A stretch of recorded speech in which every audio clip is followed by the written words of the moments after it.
سورہ طلاق سورہ نمبر 65۔ اللہ کے نام سے جو بے انتہا مہربان اور رحم فرمانے والا ہے۔ اے نبی، جب تم لوگ عورتوں کو طلاق دو تو انہیں ان کی عدت کے لیے طلاق دیا کرو اور عدت کے زمانے کا ٹھیک ٹھیک شمار کرو اور اللہ سے ڈرو جو تمہارا رب ہے۔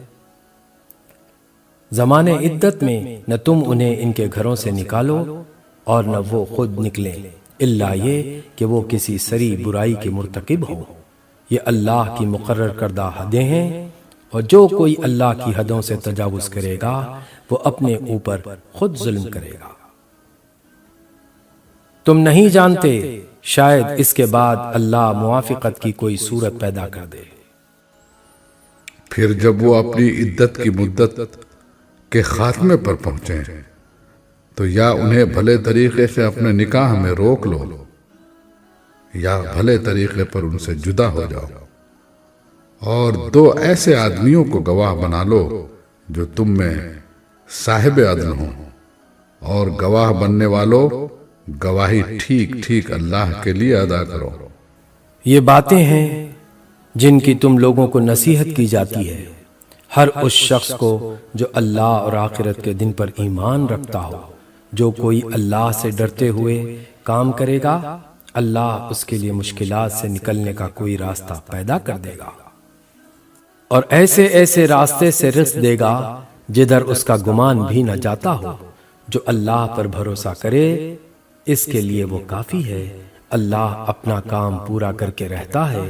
اللہ نے ہر چیز کے لیے ایک تقدیر مقرر کر رکھی ہے۔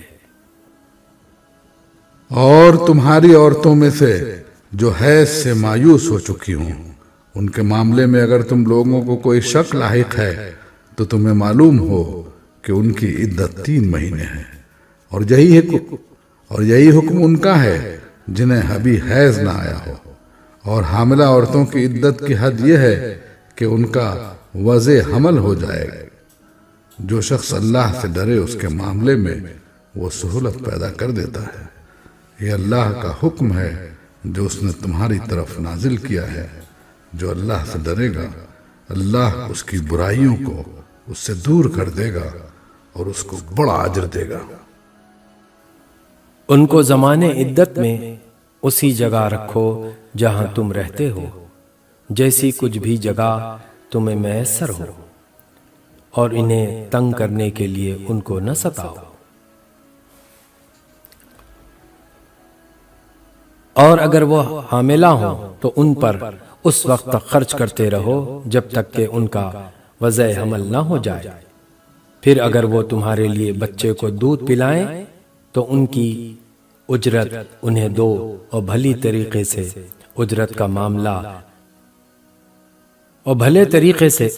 معاملہ باہمی گفت و شنید سے طے کر لو۔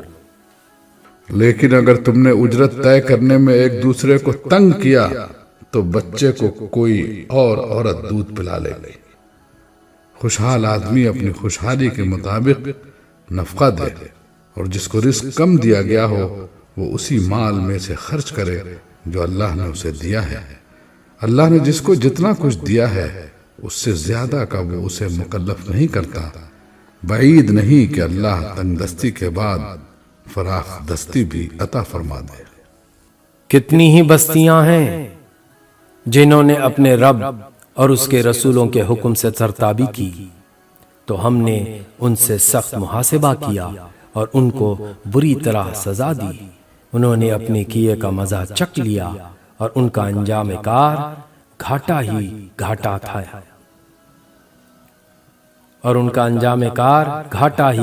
ہے۔ اللہ نے آخرت میں ان کے لیے سخت عذاب مہیا کر رکھا ہے۔ پس اللہ سے ڈرو اے صاحب عقل لوگو جو ایمان لائے ہو۔ اللہ نے تمہاری طرف ایک نصیحت نازل کر دی ہے، ایک ایسا رسول جو تم کو اللہ کی صاف صاف ہدایات دینے والی آیات سناتا ہے، تاکہ ایمان لانے والوں اور نیک عمل کرنے والوں کو تاریکیوں سے نکال کر روشنی مل جائے۔ جو کوئی اللہ پر ایمان لائے اور نیک عمل کرے، اللہ اسے ایسی جنتوں میں داخل کرے گا جن کے نیچے نہریں بہتی ہوں گی، یہ لوگ ان میں ہمیشہ ہمیشہ رہیں گے۔ اللہ نے ایسے شخص کے لیے بہترین رزق رکھا ہے۔ اللہ وہ ہے جس نے 7 آسمان بنائے اور زمین کی قسم سے بھی انہی کے مانند، ان کے درمیان حکم نازل ہوتا رہتا ہے۔ یہ بات تمہیں اس لیے بتائی جا رہی ہے تاکہ تم جان لو کہ اللہ ہر چیز پر قدرت رکھتا ہے، اور یہ کہ اللہ کا علم ہر چیز پر محیط ہے۔